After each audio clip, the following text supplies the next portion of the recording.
6 minggu keberkahan yang mengubah segalanya. 2 bulan berlalu sejak pernikahan rahasia mereka. Evelyn semakin sibuk menyelesaikan film terbarunya. Dan pagi itu, semuanya berubah. Mual yang tak biasa. Syuting baru dimulai setengah jam. Evelyn sedang berdiri di depan kamera ketika wajahnya tiba-tiba pucat. Marshy yang berdiri di samping monitor langsung tersentak. "Vel, kamu kenapa? Vel, kamu pucat banget." Evelyn mencoba tersenyum. "Cuma, pusing sedikit." Tapi belum sempat kalimat itu habis, Evelyn menutup mulut dan berlari ke toilet. Marshy kaget luar biasa. Ia mengejar Evelyn, lalu mendapati Evelyn muntah hebat sampai lututnya gemetar. "Oh Tuhan, Vel, kamu hamil." Evelyn terdiam. Ia tidak berani jawab. Tubuhnya lemas, wajahnya dingin, tapi jantungnya berdetak 2 kali lebih cepat. Marshy panik bukan main. Tanpa pikir panjang, ia langsung mengeluarkan ponselnya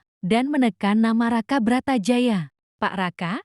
Evelyn muntah tiba-tiba. "Saya curiga dia. Tolong cepatlah datang, Pak." Raka tidak menjawab panjang. Hanya satu kalimat, "Tolong jaga istri saya. Saya ke sana sekarang." Dan telepon mati. Raka datang seperti badai. Tak sampai 15 menit, mobil SUV hitam Raka berhenti di depan lokasi syuting. Ia keluar dengan wajah tegang, tidak peduli para kru melihatnya. Begitu menemukan toilet tempat Evelyn duduk bersandar pada dinding, Raka langsung berlutut tanpa peduli lantai kotor. "Sayang." Suara itu pecah. "Sayang, kau kenapa? Di mana yang sakit?" Evelyn menggelang pelan, suaranya gemetar. "Aku cuma pusing dan mual." Raka meraih wajahnya dengan hati-hati, ibu jarinya mengusap pipi istrinya. "Kita ke rumah sakit sekarang." Tidak ada yang bisa membantah nada itu. Di mata Raka, seluruh dunia memudar, yang ada hanya Evelyn.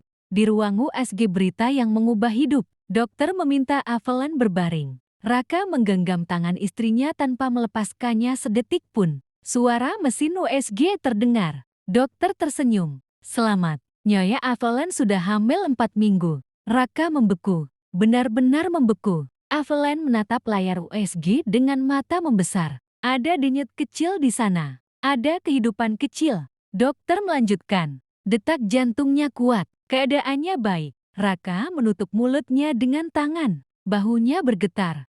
Raka Bratajaya, pria dingin, tegas, dan sulit tersenyum itu pun menangis. Air mata jatuh 1, 2. Ia menunduk dan mencium punggung tangan Evelyn berkali-kali. "Terima kasih Tuhan. Terima kasih, sayang." Evelyn ikut menangis. Melihat suaminya seperti itu, ia merasakan sesuatu yang tidak pernah ia rasakan seumur hidupnya. Cinta, keluarga, rumah. Namun ada juga kecemasan yang samar. Raka melihat itu.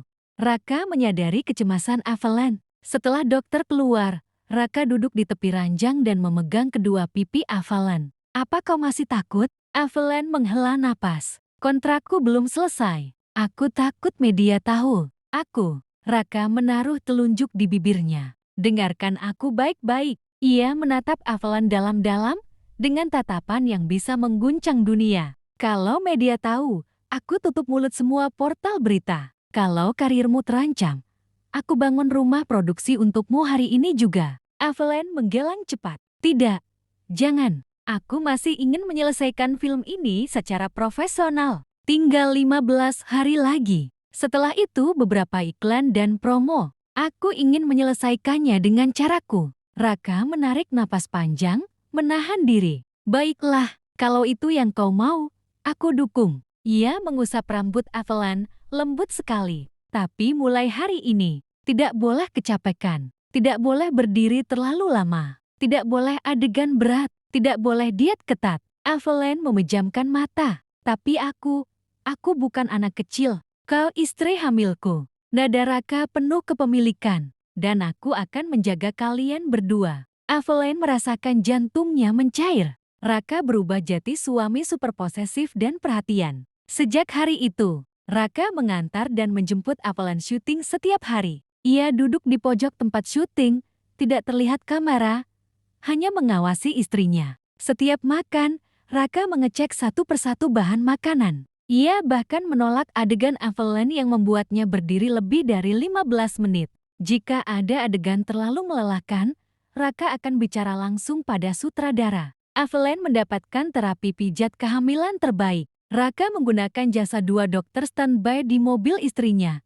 Saat ia harus keluar kota, Marcy sampai gelang-gelang. Kalau Raka bukan suamimu, aku sudah takut dia menculikmu dan kau tidak akan pernah kembali lagi. Evelyn hanya bisa tersenyum malu. Di rumah, Raka lebih parah lagi. Ia selalu memeluk perut Evelyn. Ia sering bicara pada janinnya. Ia mencium kening Evelyn hampir setiap saat. Ia bahkan berlangganan catering makanan sehat untuk ibu hamil setiap hari. Ia tidak mau Evelyn mengangkat barang sedikit pun. Kadang Evelyn tertawa melihat betapa berlebihan suaminya. Tapi di balik itu semua, hatinya hangat sekali.